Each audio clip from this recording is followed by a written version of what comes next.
I'm Buddy Valastro, the Cake Boss, and I'm here at my newest Carlo's Bakery in San Antonio, Texas, baby. The reaction from the people in San Antonio has been amazing. What if everything you thought was sweet turned sour?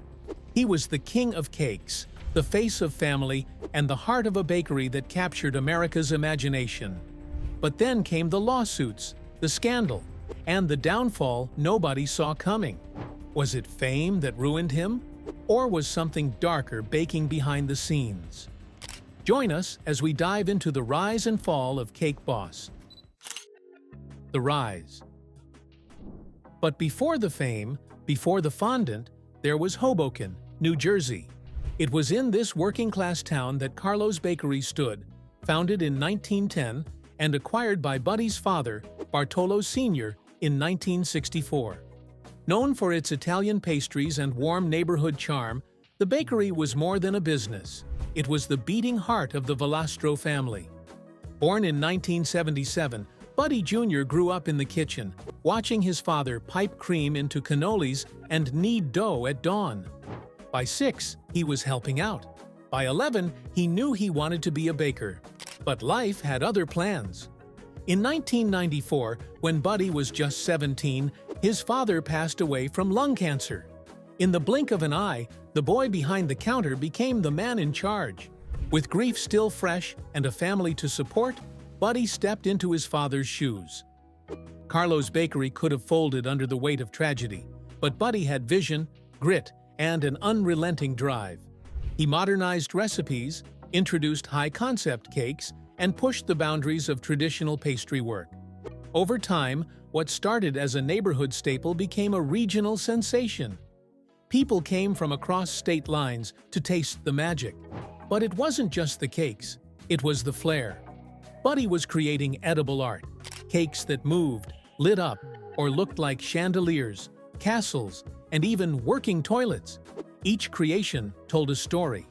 In 2009, that story reached a national stage when TLC premiered Cake Boss. The show chronicled the family drama, the last-minute cake chaos, and the over-the-top baking challenges that defined life inside Carlo's Bakery. It wasn't just a baking show, it was a cultural event. Audiences tuned in for the cakes, but stayed for the characters. Grace, Madalena, Mary, Lisa, Mauro, Joey, Frankie, they weren't just supporting cast members, they were family. Loud, funny, flawed, lovable. Buddy became a household name. Book deals, spin-offs, and interviews followed. Carlo's Bakery opened in Times Square and Las Vegas. New Jersey's favorite baker became a national icon. Everything he touched turned to gold, or at least to buttercream. But behind the gleaming display cases, pressure was mounting, and every cake, no matter how sweet, eventually starts to crack. The cracks in the frosting. As Buddy's empire grew, so did the cracks beneath the surface. In 2013, headlines surfaced that shook the cake-loving public. Several Carlo's Bakery employees alleged they were paid well below minimum wage. Some claimed they earned just $5 an hour, significantly under New Jersey's $8.25 requirement at the time. The Department of Labor stepped in. Buddy denied the accusations, but eventually settled, agreeing to pay back wages and implement new labor policies. It was the first major scandal for a man who built his brand on family values and old-world charm. But the scandals didn't stop there. In 2014, Buddy was pulled over in Manhattan for erratic driving. The police report claimed he was intoxicated. Buddy was arrested and reportedly told officers, "You can't arrest me. I'm the Cake Boss." That moment, arrogant, messy, very human, shattered the pristine image millions had of the man in the chef's coat. Meanwhile, the show was beginning to lose its flavor. What once felt fresh and authentic now seemed formulaic. Viewership dropped. Social media buzz faded. Even the outrageous cakes couldn't mask the growing fatigue. Then came the scandal that truly turned the tide. In one episode, transgender model Carmen Carrera was invited on the show as part of a prank involving a gender reveal cake. The segment aired. The backlash was immediate and severe. Viewers and advocacy groups called the episode offensive and transphobic. TLC issued an apology. The episode was pulled, but the damage was done. Buddy's brand, once warm, family-centric, inclusive, now carried a different tone. Critics and former fans began questioning his sincerity. Was the lovable boss we saw on screen real, or just another reality TV creation?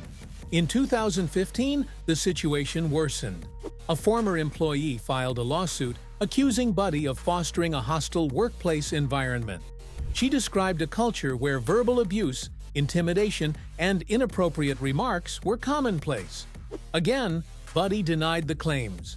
But public trust continued to erode. And as controversy stacked on controversy, Cake Boss staggered toward cancellation.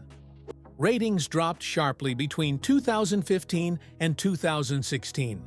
What once captivated millions had become just another show in TLC's crowded lineup.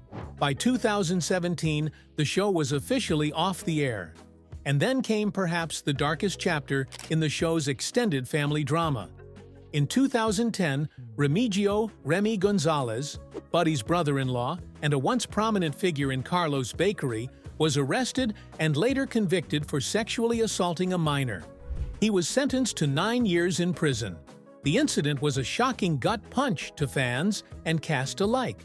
Though he was quickly removed from the show, the association left a scar on the Cake Boss legacy. The emotional toll didn't stop there. In 2017, Buddy Valastro, the beloved matriarch of the family, passed away after battling ALS. Her presence, once a source of warmth and wisdom, was deeply missed by both family and fans. The show aired a tribute episode. For many, it was the last time Cake Boss truly felt like Cake Boss. Behind the scenes, longtime staffers moved on. Sal Pisanik, a loyal employee who had worked at Carlo's since the 1960s, passed away in 2011. Stephanie Sunshine Fernandez left to pursue nursing. Even Paul Conti, who lost everything during Hurricane Sandy, eventually left and found a job elsewhere. The family was changing. The team was thinning. The spotlight had dimmed. Redemption or reflection? But if you thought Buddy Valastro would disappear, think again. He may have lost the show, but not the drive. In the years following Cake Boss, Buddy reinvented himself. He opened Buddy V's Ristorante in Las Vegas, a full-service restaurant inspired by his mother's recipes. He launched Buddy V's Cake Slice, a virtual brand that allowed people across the U.S. to order his iconic desserts right to their door. Television didn't let go completely. In Buddy vs. Duff, he returned to compete against Duff Goldman, his Food Network counterpart. What could have been a bitter rivalry turned out to be a bromance. They joked, texted, even exchanged baby photos. Duff became a confidant, especially after Buddy's next major crisis. In September 2020, Buddy was involved in a freak accident at home. While trying to fix a pin setter at his private bowling alley, a metal rod impaled his dominant hand. His teenage sons had to saw him free. He underwent 5 surgeries. For a baker, the injury could have been career-ending. But Buddy didn't stop. Through months of rehab, he fought to regain mobility and strength. By late 2023, he revealed he had regained 95% of his hand's function. The comeback was not just physical, but symbolic. He had been humbled. The cameras were gone. The screaming fans had faded. But the passion? Still there. The family? Still tight-knit. The legacy? Still being written. The story of Cake Boss is not just about a TV show.